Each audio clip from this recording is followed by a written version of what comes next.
Hello, welcome to 15 Minutes of Consulting Best Practices. I'm joined by David A. Fields. Hello, David. Hello, Maria Isabel. I'm still on location. I was at the Boutique Consulting Forum last week, which was awesome. But I'm still out of the office. But it's good to see you. Good to see you too, and looking forward to hearing all about that. All right, welcome. Thank you for those who are joining us live. You know the dynamic. You ask questions, post your questions in the comment. It takes a minute for us to see us. And also let us know your opinion on the questions we're discussing. If you have an insight, your own experience in leading your own firms, we welcome all of that. And we try to make our answers as technical and as practical as we possibly can. So with that said, David, I'm going to put you on the spot. Deidre, okay, hold on a moment. I want to throw something out there for folks who've joined live and folks who come later. Since I was in a meeting in meetings last week with around 30 different consulting firm leaders. If there are folks who weren't there or folks who were there who are like, hey, what did you talk about? Or have a question that I might be able to answer based on what I heard from all of those folks, post a question. I'd be interested in what outsiders' questions would be. So, okay, with that said, you were going to put me on the spot.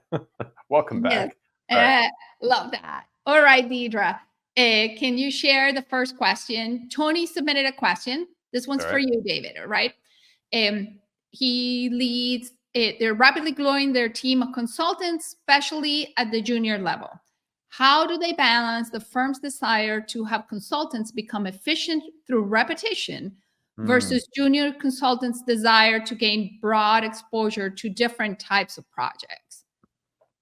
All right, so a growing team trying to balance efficiency in delivery and the development of its youngsters or junior consultants. What do you say? And folks want exposure to a lot of things. So, I mean, first of all, to Tony, congratulations to you on growing your practice, which is awesome. And so, Maria Isabel, will be interesting for you and me to compare notes on this. So, while I understand the desire to create efficiency, usually we wouldn't recommend folks focus on that, firms focus on that for the junior levels. You want your junior level to be a flexible workforce. And what's good for the young consultants at that point, meaning what they want, which is to get exposure to a lot of different things, is actually good for your firm also, because that's how you learn where their talents lay, where they're going to excel. And just for capacity planning purposes, it's way easier to have folks who are flexible, that you can move from service offering or sort of line of business to line of business. Whereas if you specialize them very early, while it might create some efficiency, it also creates a fairly fragile capacity management system. So typically, Maria Isabel, that's where I'm telling folks is don't worry about specialization. Create efficiency elsewhere. Create efficiency through your processes, through your management. What do you think? What would you agree? Do you disagree? What would you add? I'm in complete agreement with you.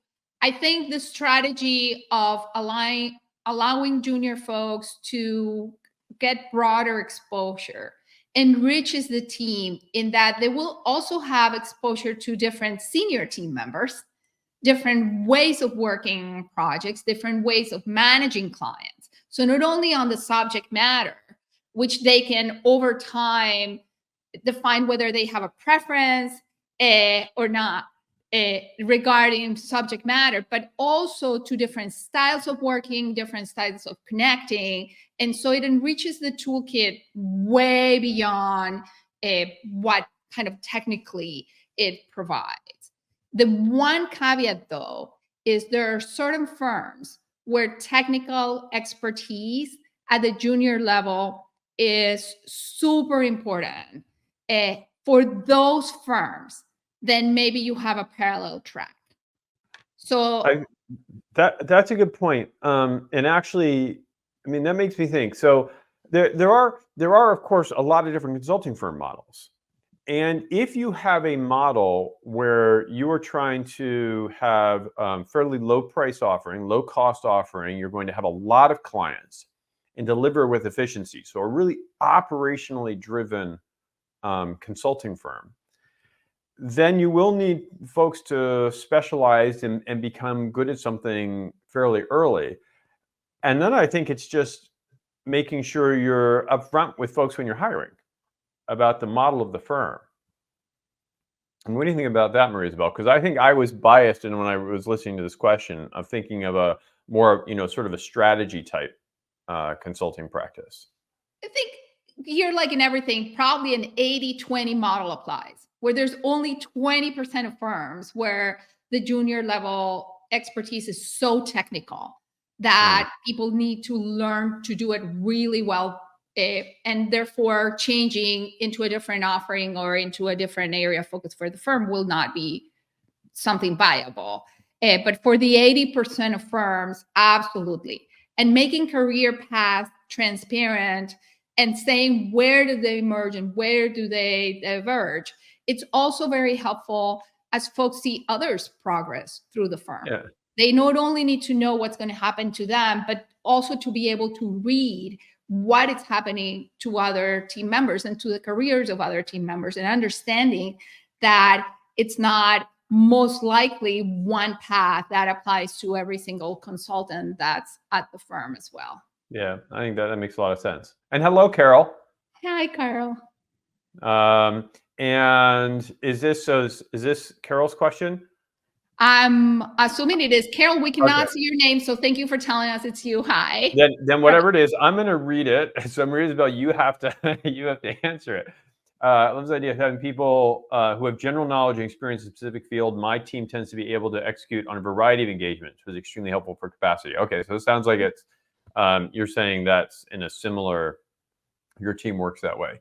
And I think that is helpful. There, just as when you're building a consulting practice, you need specialization because it makes you better, makes you more attractive to clients. You do need that specialization, but you as a firm leader or your top levels of management should have that. Your practice area leads should understand their business, and then you can use general talent.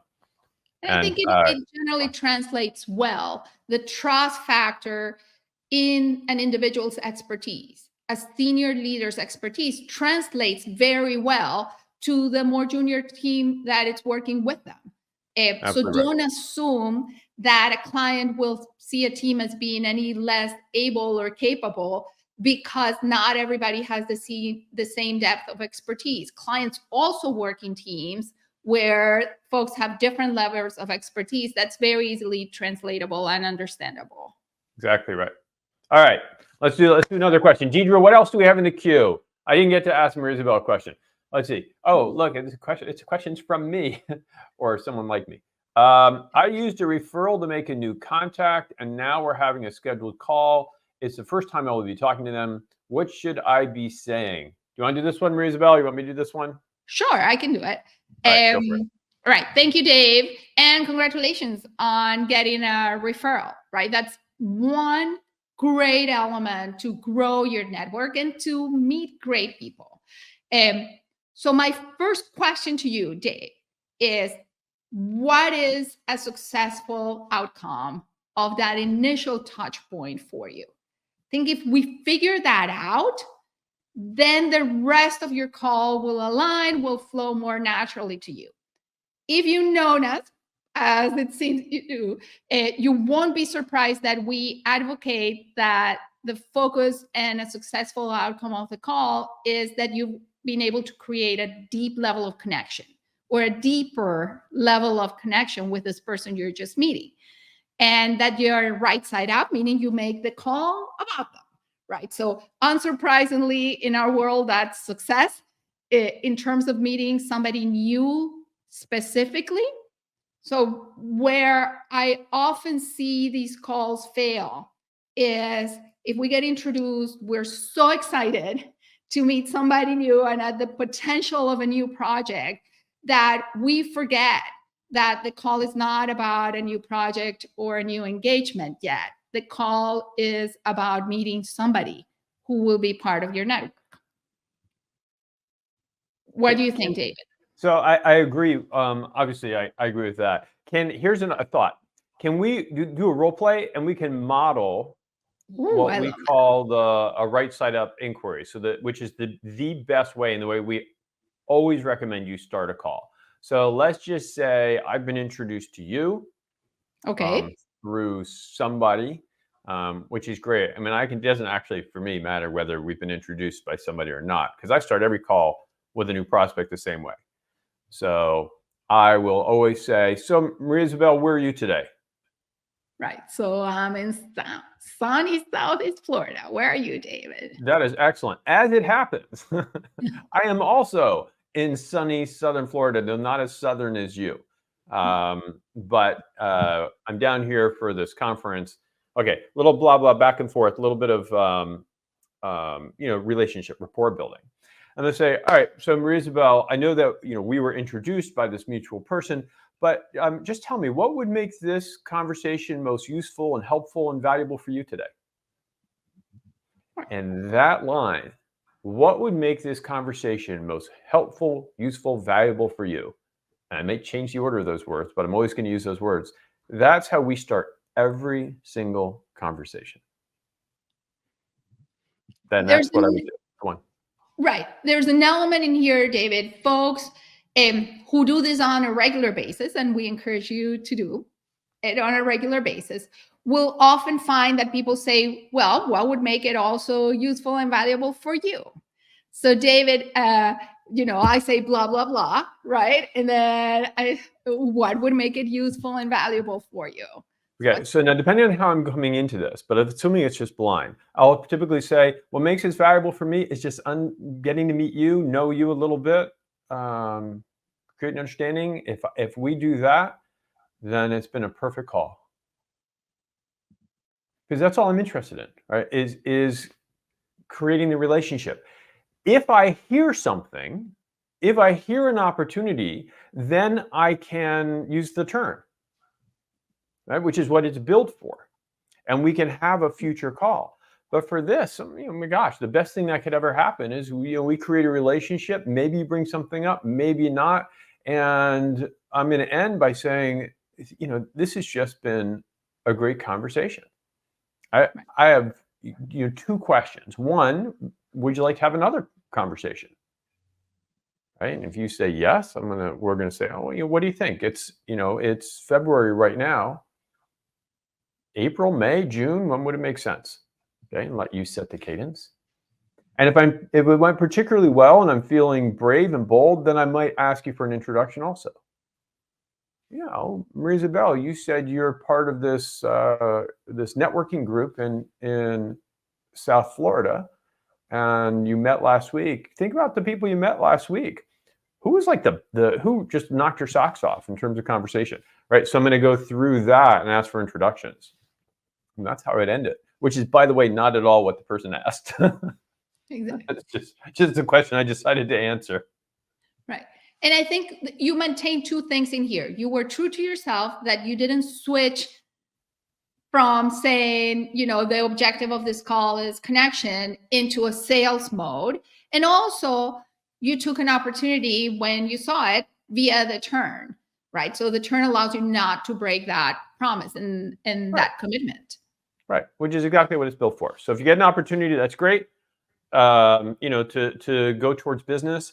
But where you started was exactly right, I think. And I'd be interested in people's reactions, which is the idea you don't go into a conversation trying to sell. Certainly not a new one. You go in trying to create that relationship. So I agree with you, Maria Isabel. And with that, we only did 2 questions. We burned up all 15 minutes this time. So you all have to come next time and ask more questions. Deidre, I'm going to get these all in exactly the wrong order. I'm going to just make you figure out what to do. Oh, okay. So you'll put it. I see it on the screen. So if you don't have Monday Live on your calendar, where it is over there, put Monday Live on your calendar. It makes it really easy to get here. Connect to Maria Isabel and me on LinkedIn.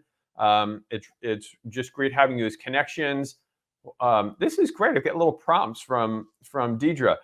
Subscribe. If you don't get the weekly articles, definitely get the weekly articles and subscribe and comment. There were some really great comments on last week's article, and you should check that one out.